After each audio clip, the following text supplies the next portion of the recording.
We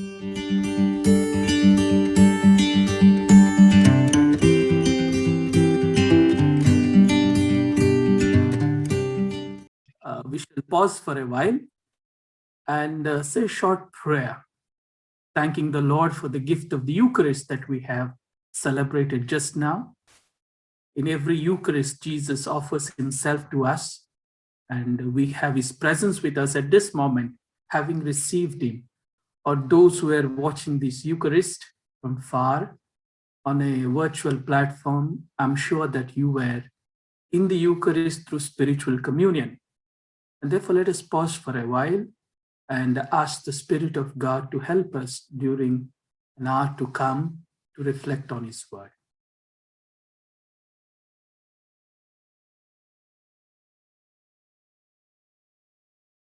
Lord, we, your sons and daughters, are the pilgrims on this earth.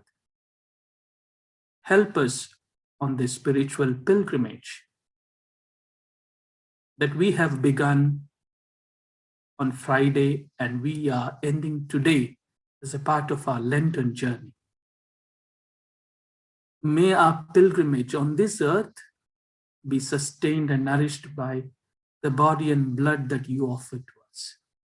As we reflect on your word, especially the account of the Eucharist and that you gave us, instituted, and you left us as your memorial.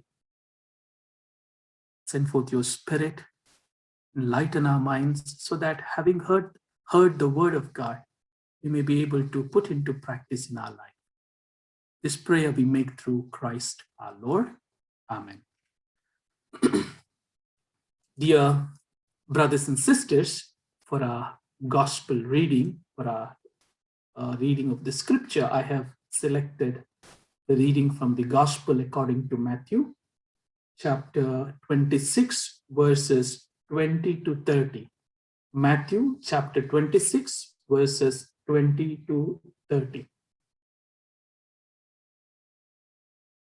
When it was evening, he took his place with the 12. And while they were eating, he said, "Truly I tell you, one of you will betray me." And they became greatly distressed and began to say to him one after another, "Surely not I, Lord." He answered, "The one who has dipped his hand into the bowl with me will betray me. The Son of Man goes as it is written of him. But woe to that one by whom the Son of Man is betrayed. It would have been better for that one not to have been born." Judas, who betrayed him, said, "Surely not I, Rabbi." He replied, "You have said so." While they were eating, Jesus took a loaf of bread, and after blessing it, he broke it, gave it to the disciples, and said, "Take, eat, this is my body." Then he took a cup, and after giving thanks, he gave it to them, saying, "Drink from it, all of you, for this is my blood, the blood of the covenant, which is poured out for many for the forgiveness of sins. I tell you, I will never again drink of this fruit of the vine until that day when I drink it new with you in my Father's kingdom." When they had sung the hymn, they went out to the Mount of Olives. The Gospel of the Lord. Praise to you, Lord Jesus Christ.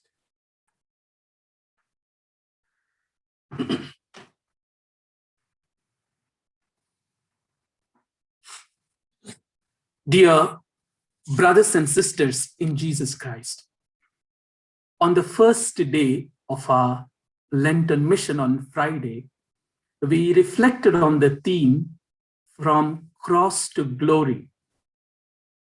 And on the second day, yesterday, we reflected on the theme from being slaves to being sons and daughters of the Father, restoration of our identity, or finding a new identity as the children of the Father. Today, on this Sunday, when we celebrate the Lord's Day, in which we come together in the churches, in the chapels, and celebrate the Eucharist, and also remember the resurrection of the Lord, I have chosen this particular theme from meal to sacrifice, celebrating our communion.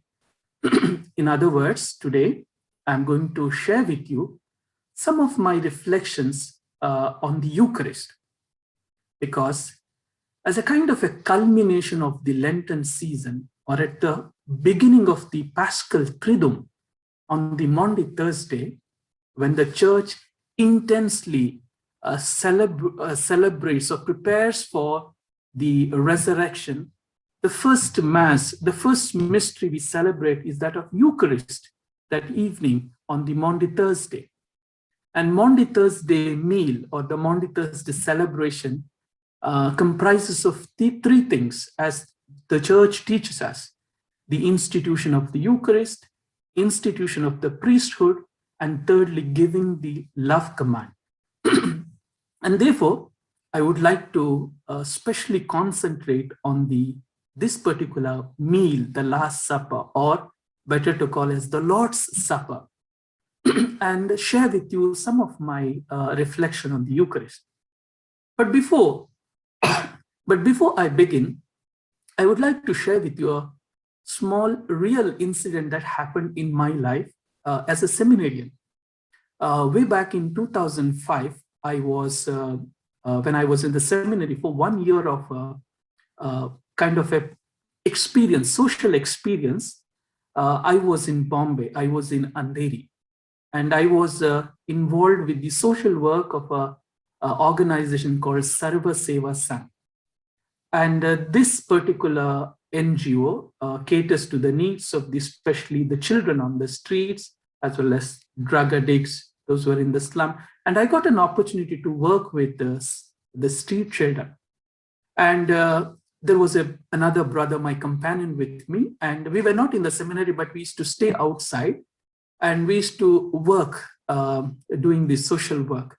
And part of our ministry, part of our social work, we began a small kind of a school, not with structure, but catering to the needs of the street children in Andheri on the railway platform. And we were looking for kids to bring them together, to teach them something. So it was a kind of a platform ministry where we would gather the children, teach them something, and be with them throughout the day. So as a part of that ministry, we were involved. And one day we were looking for some children around the station, and I found a girl came and asked for some food to eat. She was very poorly dressed and looked to us, both of us, me and my companion brother, that she was hungry for some time. And therefore, though being in the seminary, we also didn't have much money, but then we took that girl to the near vada pav shop, and we bought about 3 vada pavs and we gave to her. The moment she received the vada pav, she ran from that place. And interestingly, we were very curious what happened that the moment we gave to her, she ran from there.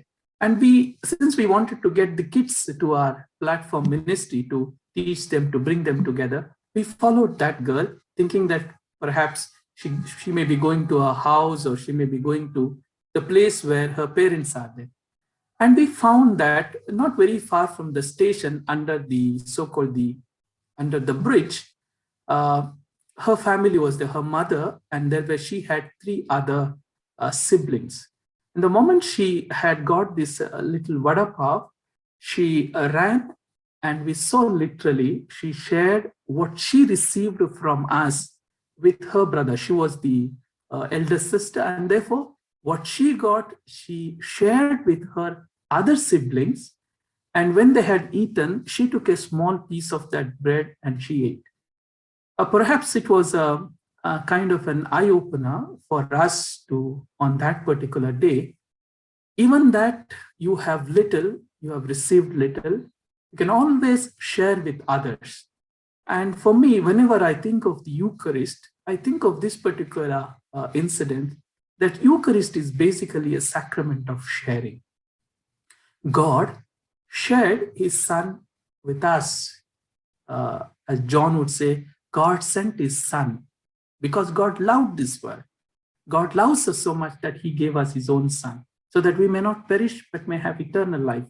John 3:16. And this son offers himself to us in the Eucharist. And as disciples of Christ, we are invited and challenged to share what we have with others. And therefore, for us, to the disciples of Christ, to those who share the Christian faith, as Pope John Paul II said, Eucharist is the source and summit of our Christian life. In other words, Eucharist is at the heart of our Christian spirituality. Eucharist is known by various names. I'm sure that when you were doing the catechism, especially preparing for your first Holy Communion, and later during your catechism classes, confirmation classes, you have received a lot of information about this sacrament. Firstly, Eucharist is often called thanksgiving. Eucharist as thanksgiving. I'm sure that you heard, because the Greek word Eucharist comes from the Greek word Eucharisto, which means thanks.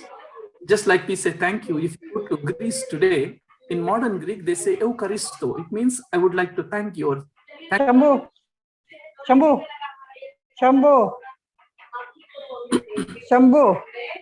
Can be mute. I'm just trying to find a participant to mute them, Father. Okay, done. Yeah. Basically, Eucharist means thanksgiving. So when we come together for, say, any mass in the church, we thank God for the gift of life. We thank God for the gift of our family. We thank God for the lovely people around us, our family, our loved ones, our friends. We thank the Father for the community, for our SCC, for the people, for the ministry, for the workplaces where we are working. We thank God. But above all, we thank the Father, we thank God for the gift of Jesus Christ. This is something beautiful. If you listen to the prayers that the priest says, or the prayers that the faithful say, in every prayer, there's a sense of gratitude. We thank the Father because for the gift of Jesus. And Jesus himself showed gratitude in the Gospels. In Matthew chapter 11, God said, he praised the Father. I thank you, Father. I praise you, Father, for revealing to these little ones and not to the wise and the intelligent. If you take John chapter 17, Father thanks for giving, Jesus thanks his Father for giving the disciples as a kind of a sheep, as a kind of a flock to him. Jesus himself gave thanks to the Father, and in the Eucharist, we give thanks to the Father, above all, supremely for the supreme gift of Jesus Christ. This is the first understanding of the Eucharist. Secondly, Eucharist is also called sacrifice. Now, immediately when you think of sacrifice, you may think of blood, animal. In fact, in every religion, there is some kind of, in their worship, there's some kind of element of sacrifices. If you go back to the ancient religion, nature religions, we'll find the offering of the animals, pouring out of maybe the blood of the animals, also pouring out maybe oil or milk. There are a lot of symbols that are associated with the element of sacrifices. In the Bible itself, you see initially in chapter 4, immediately you have the sacrifice of Cain and Abel. No, from there, if you take Genesis chapter 9, you have the sacrifice of Noah. Then, if you open the book of Leviticus, especially chapter 1, 2, and 3, you have various sacrifices, the burnt offering, the sin offering, the guilt offering, the grain offering, the shalom or the peace or the well-being offering. Several offerings are there. And at the heart of the spirituality of Israelites was the sacrifice of the Passover. When they were slaves, Hebrew slaves in Egypt, God had told through Moses to them to slaughter an unblemished lamb and to apply the blood of that lamb on the doorpost.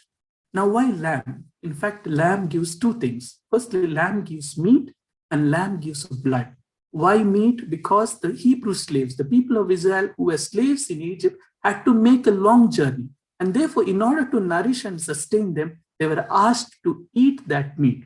Secondly, the blood. Blood symbolizes the liberation because they were asked to apply the blood on the doorpost, on the lintels, so that when the angel of the Lord passes over those houses, he knows that these are the people of Israel who have believed in the Lord, who have slaughtered the animal, who have sacrificed according to the word of the Lord. They have obeyed the Lord. And therefore, this sacrifice constituted the heart of the Israelites' worship.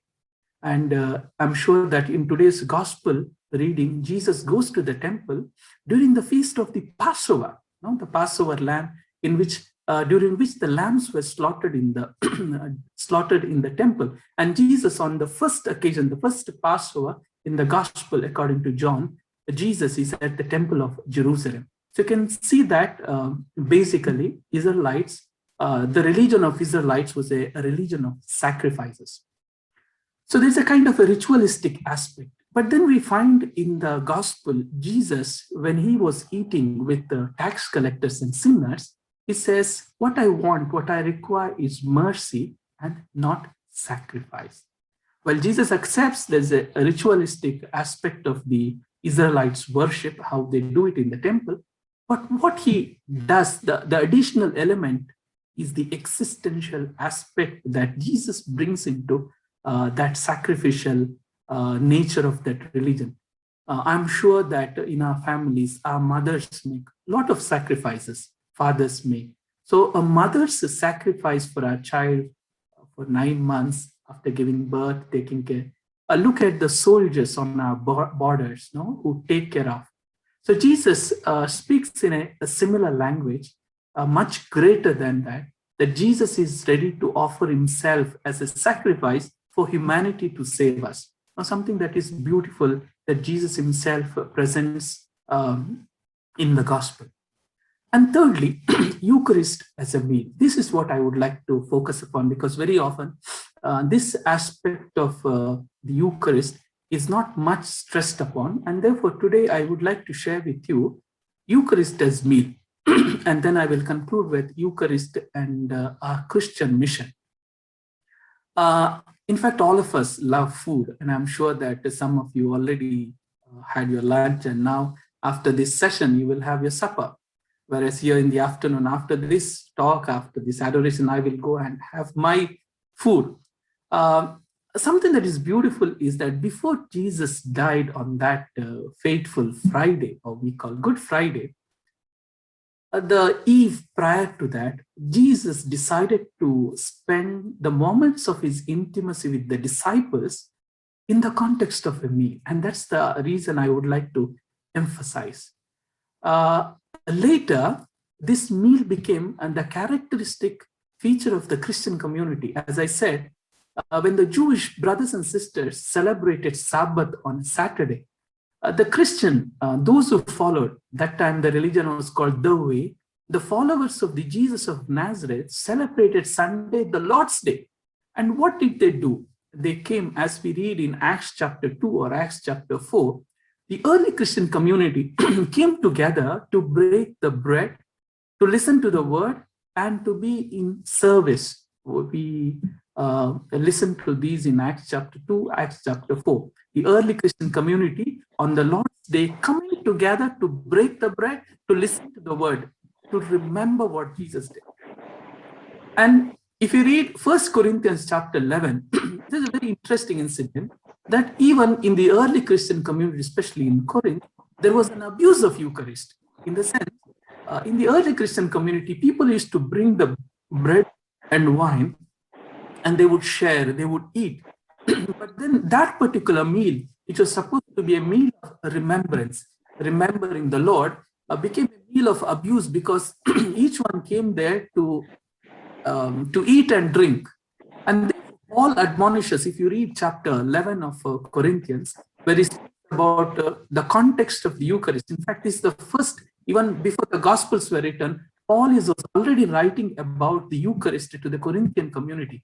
And he writes in the context of the abuse of the Eucharist, that the Eucharist was instituted by Jesus as a memorial, and it should not be abused. If you are thinking only eating and drinking, do it at home. Don't come to the common place and do it.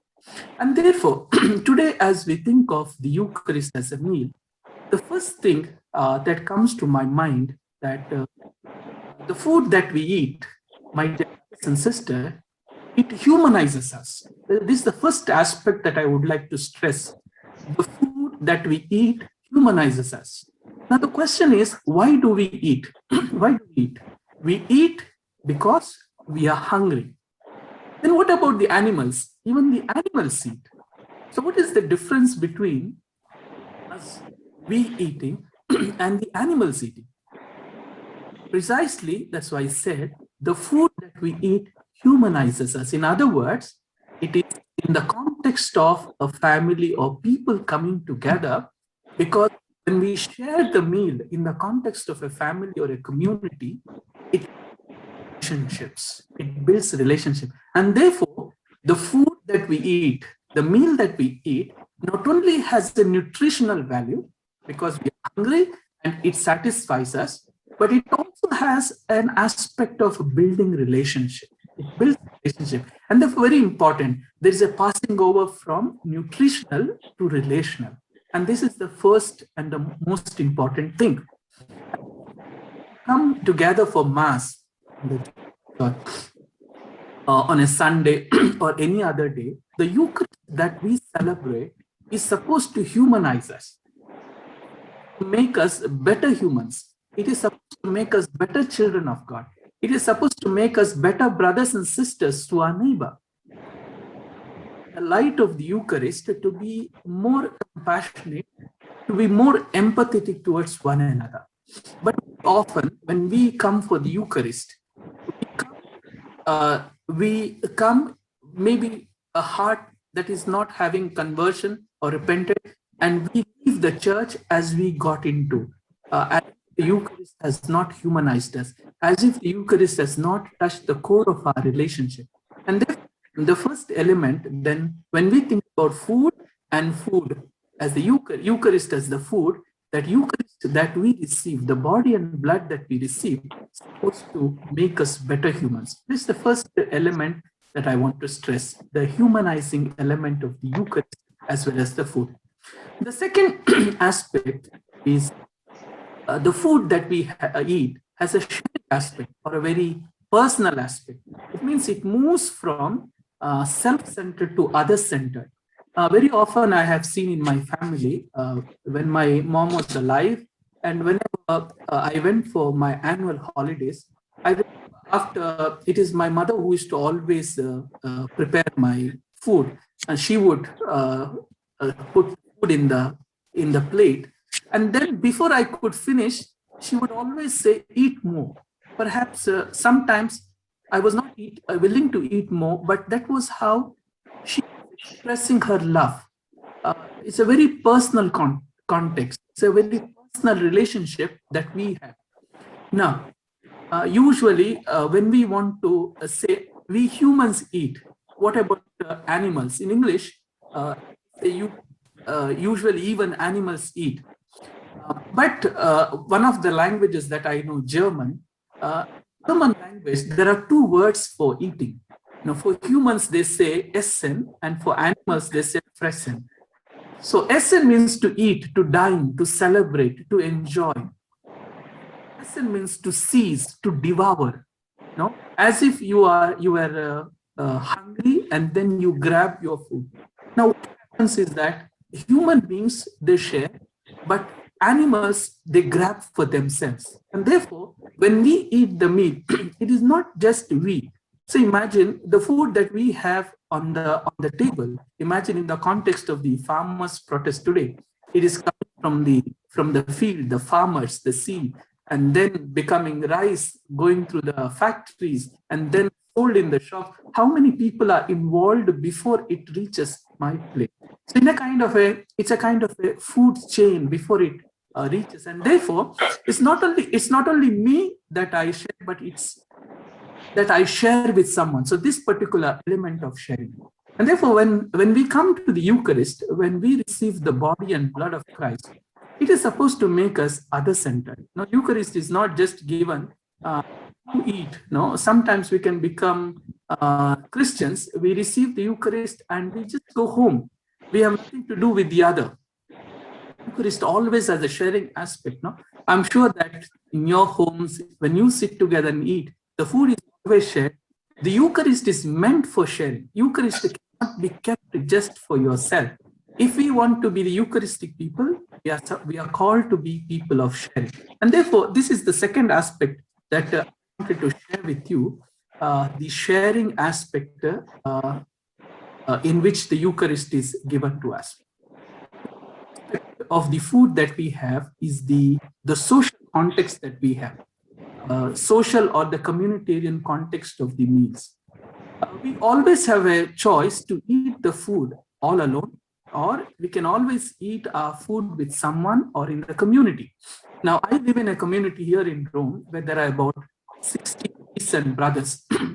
So the best time of my day, 2 moments, because for most part of the day, we are in our ministry, we are in our work. 2 occasions during which we come together. The first one is in the morning for the Eucharistic celebration. All of us are present. We break the bread, we drink the blood of Jesus Christ. We celebrate our identity as priests in the morning.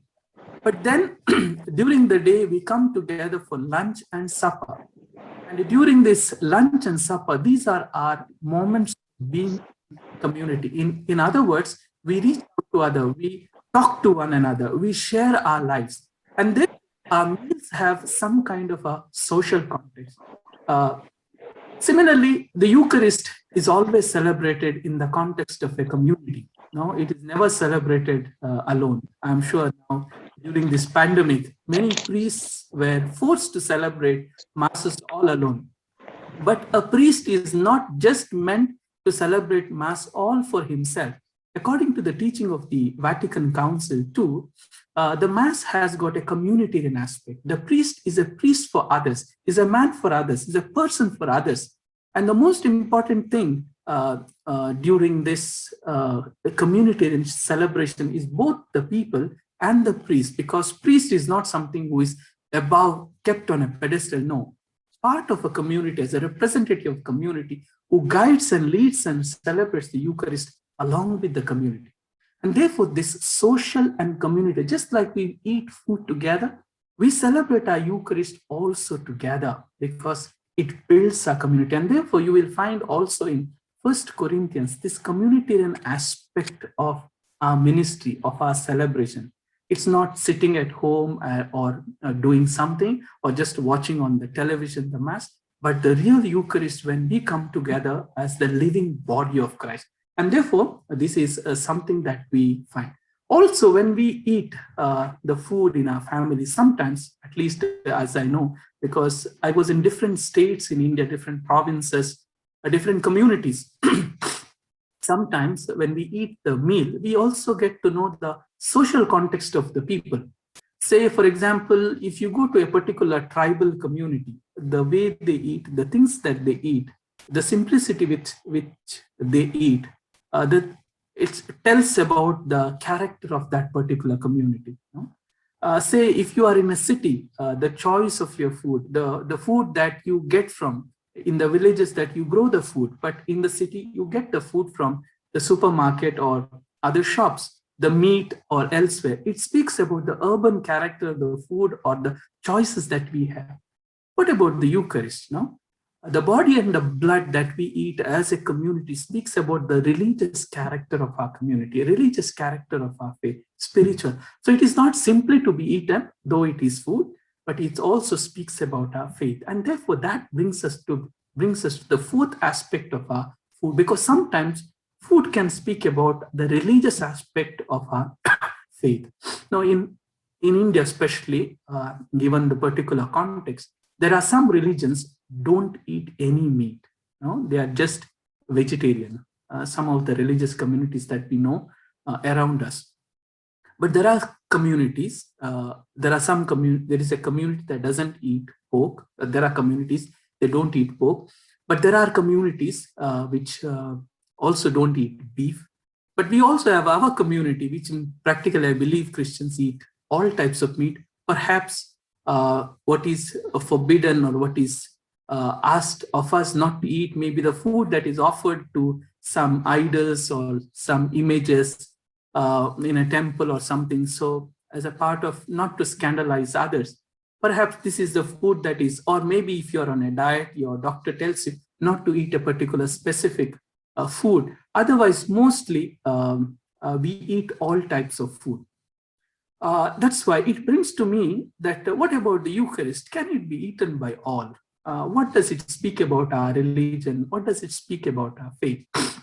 I worked in a city parish in Andheri in Bombay, and I know for sure that for many of our celebrations, Christmas, Easter, and some of the other celebrations, First Communion, Confirmation, there were children of the interfaith marriages where the couples were still practicing other faith would they would come to the church, they attend the mass. And I used to, very often I used to get this query, why can't they receive? Just like perhaps if we go to a particular shrine or somebody gives me a kind of a prasada, we can eat, but then they give to us, but why don't you give the communion to our brothers and sisters of the other faith? And I remember I used to always tell them, it is not because they are not welcome to our Christian community. All of them are welcome, but we don't share. That's why the priest always make this announcement before the communion, that because in order to eat Eucharist as a food or a meal to be shared with others, there's some kind of a prerequisite, an essential thing is required, that is faith in Jesus Christ. The first thing. Secondly, belongingness to the Christian community. These are the two most hallmarks of any faithful who would like to receive Jesus, that I believe in Jesus Christ. Secondly, as a part of that particular faith in Jesus Christ, I become part of a community that is consecrated to Jesus Christ.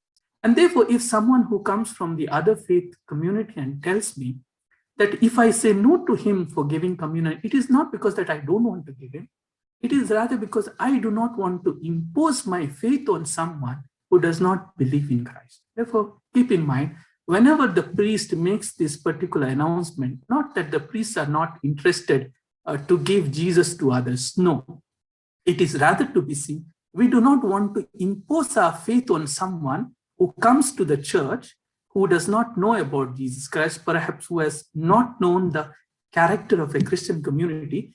And therefore, out of respect for that particular person, to whichever religious community, whichever traditions he belongs to, with utmost respect, this is my faith in which I am rooted. But if someone wants to receive that, the Holy Communion in Jesus, he has to have that rootedness in Jesus Christ.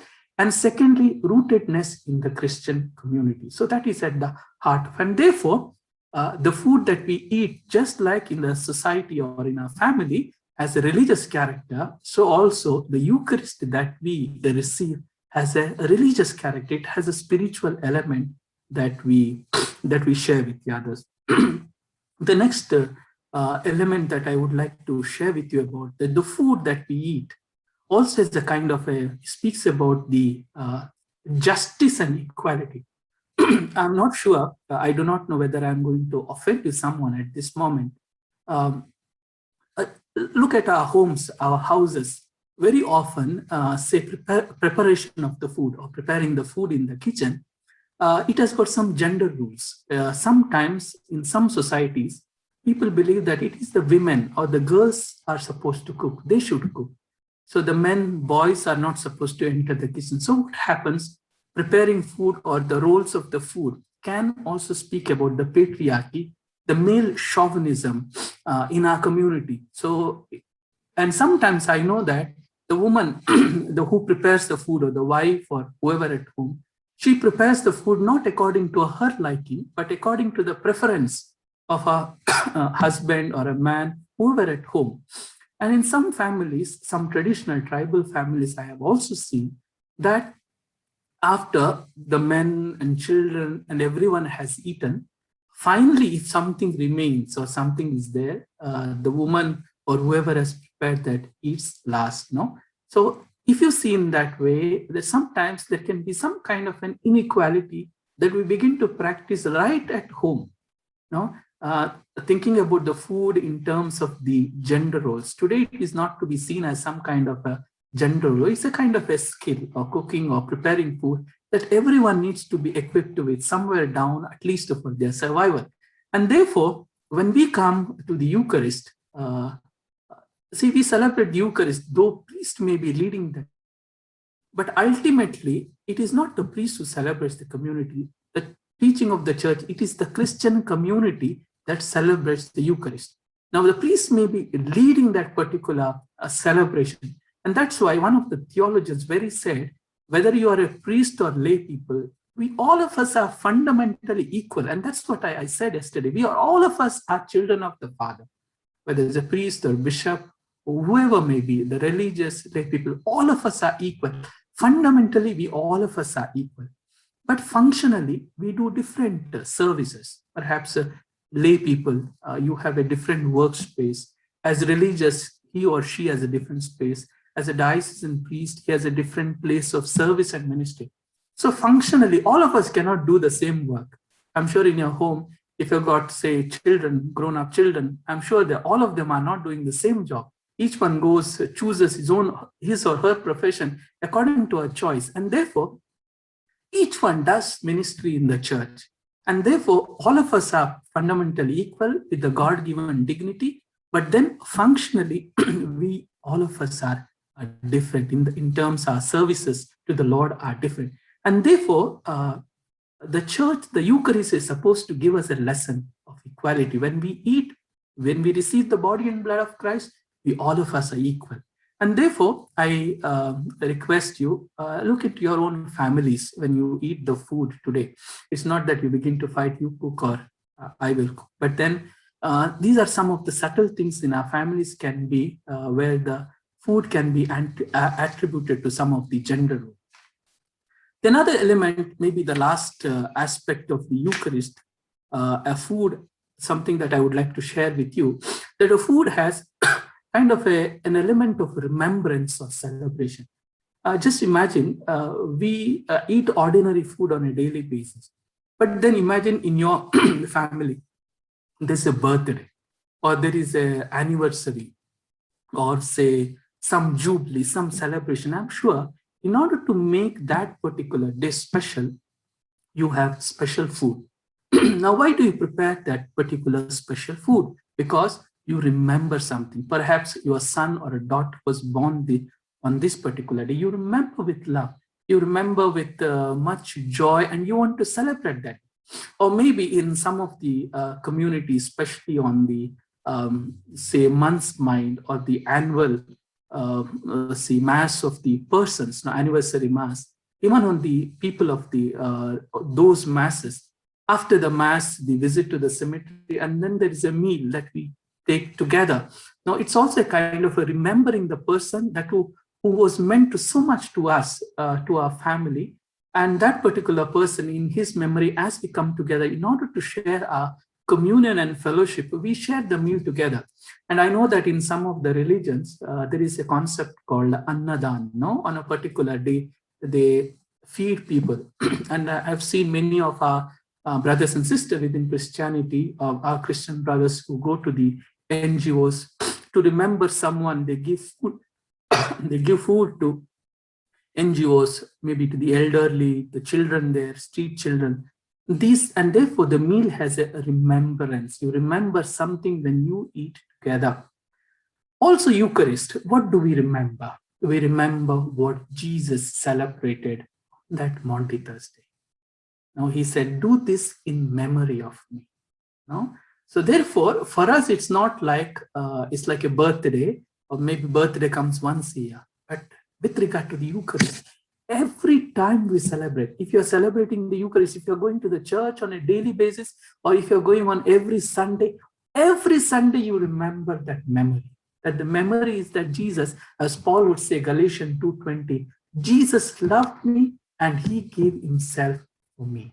Jesus loved me, and that's why, because Jesus loved me, he gave himself for me. And that's the heart of the Eucharist, remembering. No, we remember because Jesus told us. Jesus gave that command to remember what he did. But then, having said that, we also find in the Bible there could be two types of meal. There could be a good meal, or there could be a bad meal.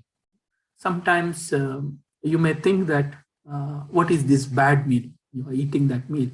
I would like to take you what I understand. Go back to Genesis. What happened in chapter 3?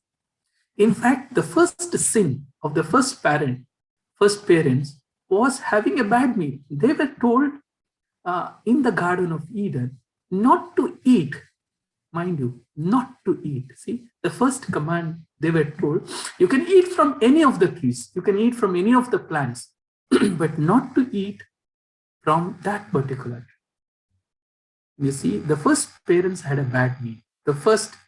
Perhaps the first lunch or the first supper or the first breakfast was a bad meal. And that resulted in the fall of the first parents. We have several examples you can give in the scripture.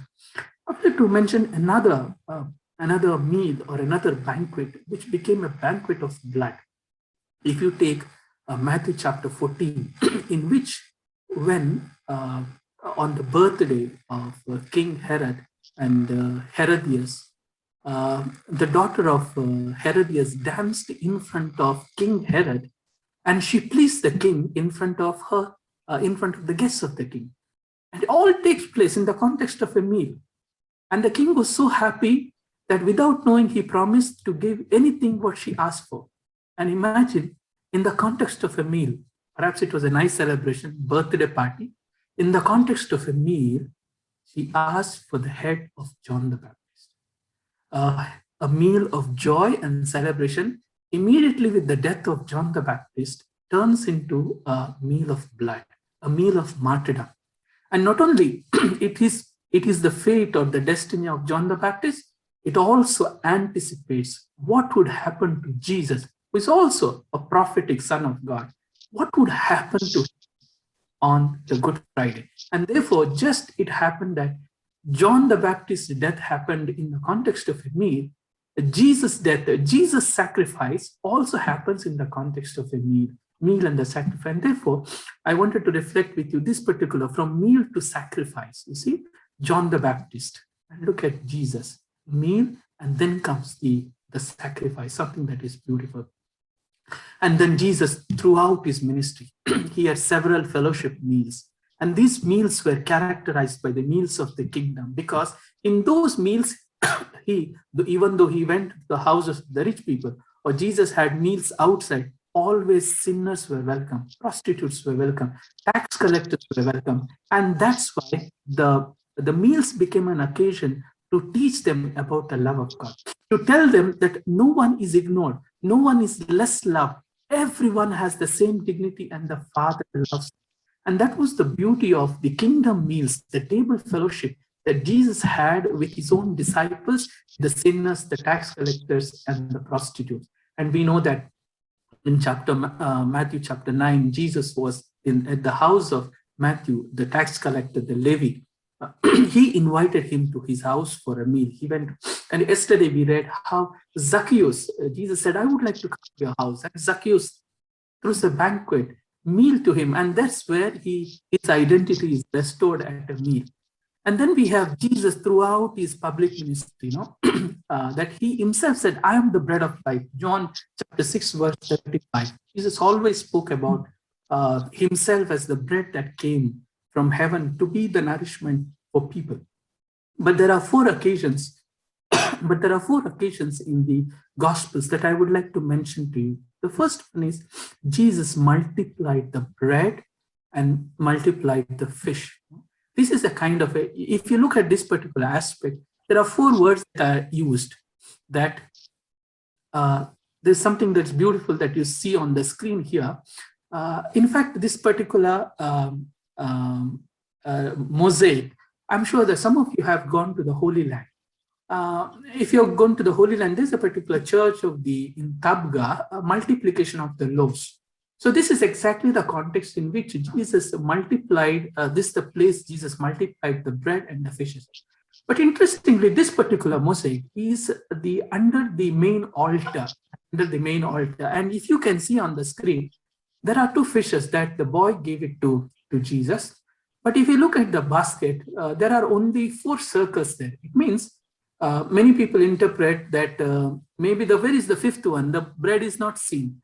Some of you may be also pointing out, where is the 5th bread? I can see only 4 loaves there.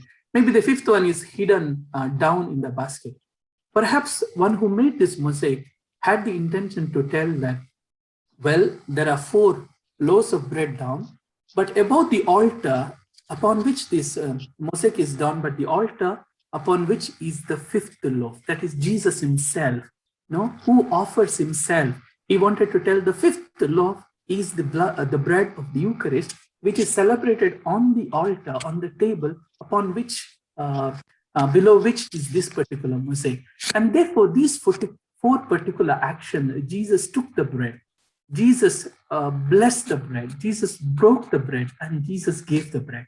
In fact, this taking, breaking, blessing, and giving is the heart of our Christian spirituality. I will explain to you in some time. So therefore, if you look at the multiplication of the loaves, it is the Eucharist prefigured. It means what Jesus was going to do on the Maundy Thursday is prefigured in the multiplication of the loaves. Well, then there's a second moment. The second moment, what happened at the Last Supper. We saw that image at the beginning of our reading. It's the Last Supper. Now, what happens at the Last Supper? Jesus institutes the Eucharist. At the multiplication, Jesus prefigured the Eucharist. At the Last Supper, Jesus instituted the Eucharist. And the evangelist uses the similar words. Jesus took the bread, blessed the bread, broke the bread, and gave the bread. Similar words.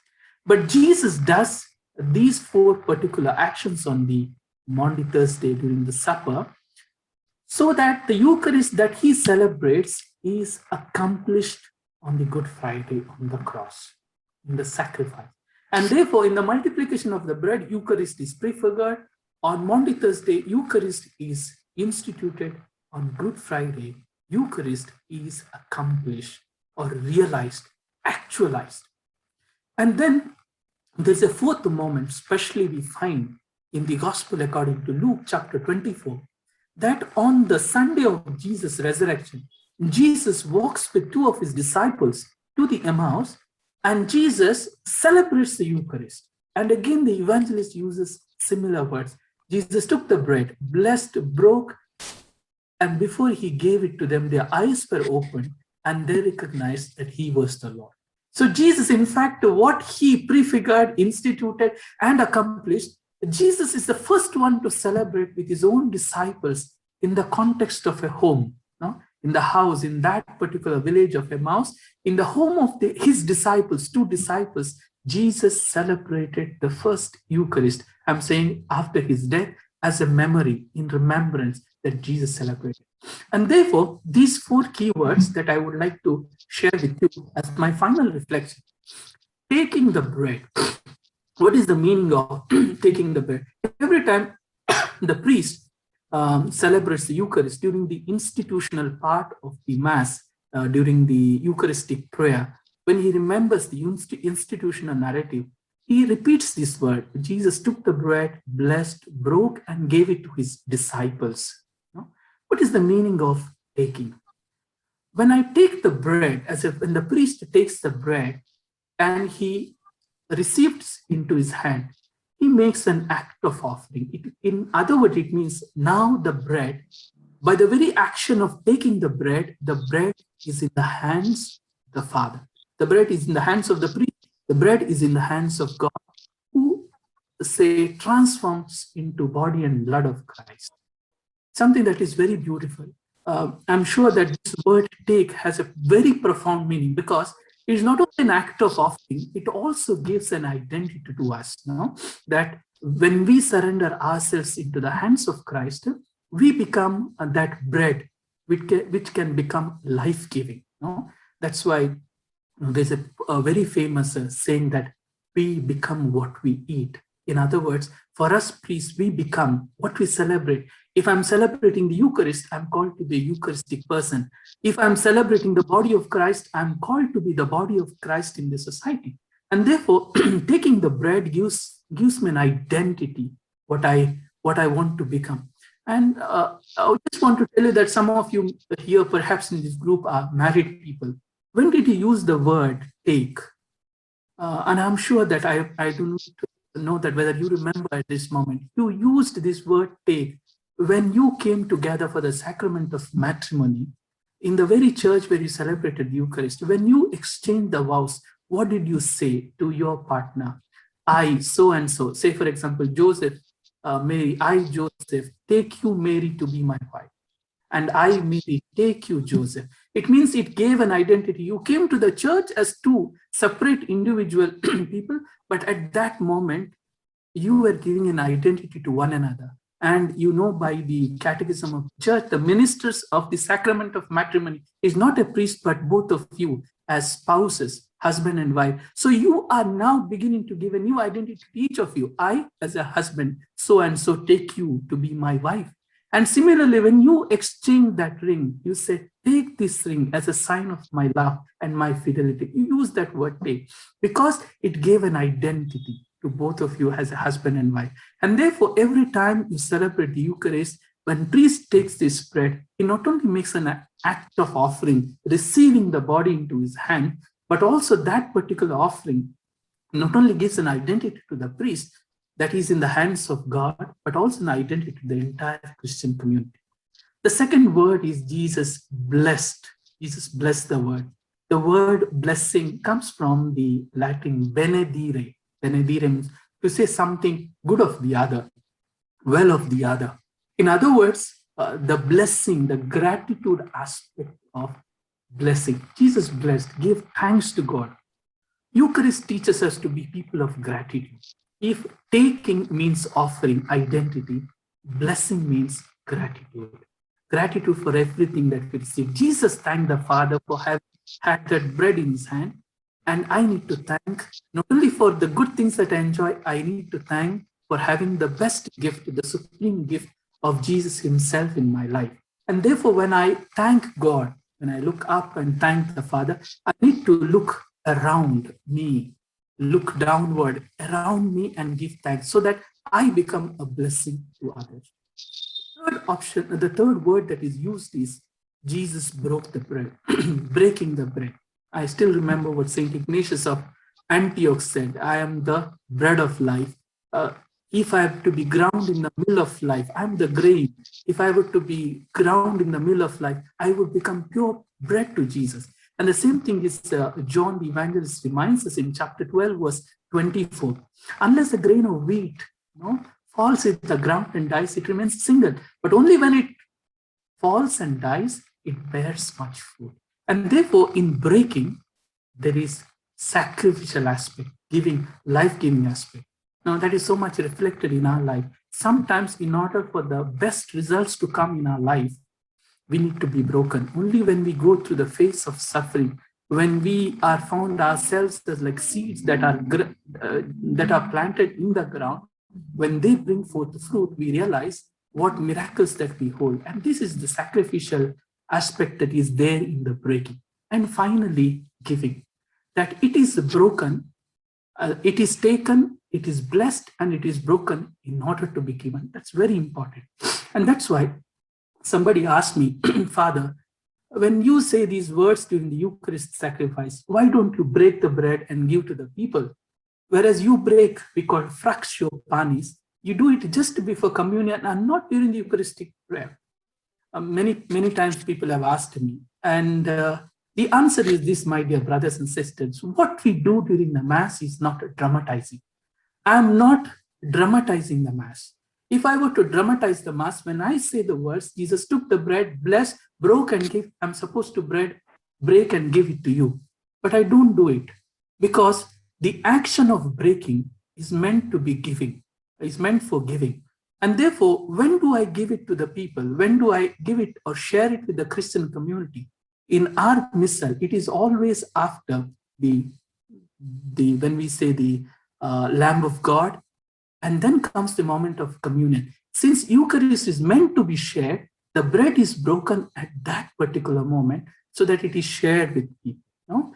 And therefore, it is not done during the Eucharistic prayer. So we are not dramatizing, we are remembering. It's the most important thing. We are remembering. We cannot repeat what Jesus did, exactly how Jesus, but we remember what Jesus did. And that's the heart of it. And therefore, giving is to do with the mission. And this is my concluding point, that Eucharist as a mission aspect. Pope Francis reminds us that people in the past thought, I have a mission. But today Pope tells us, I am a mission. It's very important that very often we use the word for Eucharist, Mass.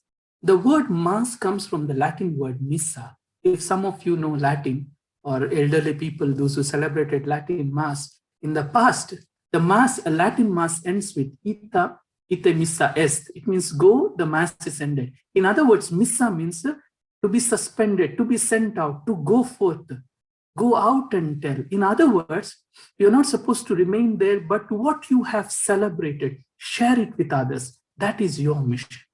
And therefore, giving, sharing, finally leads to this particular aspect of the mission. Eucharist always has this mission. And therefore, I become what I celebrate. If I celebrate the body of Christ in the church, I become the body of Christ in my Christian community, in my workplace. And therefore, Eucharist as a meal, as a beautiful reflection, lessons to teach us on a daily basis. Eucharist is a food, it's a meal. It has a humanizing aspect, sharing aspect, nutritional aspect, social aspect, communitarian aspect. It has a religious aspect. It has a remembering aspect. It has a specialness in us. It has justice and equality, everything. But above all, it all means Eucharist is Jesus himself, who offers himself as he says, I am the bread of life, and whoever eats me will never die. I would like to thank all of you in some time that I would log out. I would like to thank all of you, those who are present here. Especially, I would like to thank my friend, Father Wilfred, who invited me to share with you this, to accompany you during this Lenten journey of these 3 days. So I said on the first day, it's a Passover. We move from what we knew something to know something more profound and beautiful. So I would like to thank all those who have joined during these 3 days for Mass, for this preaching, and for also this adoration. And send you God's blessings from here, from Rome. And I pray for you, for your ministry, especially we are working with the prisoners, that your visit, your ministry bring comfort and consolation to people you meet. And may God bless you and your families for the sacrifices you make during this, for this ministry and for spending these 3 days with the Lord. Thank you and God bless you.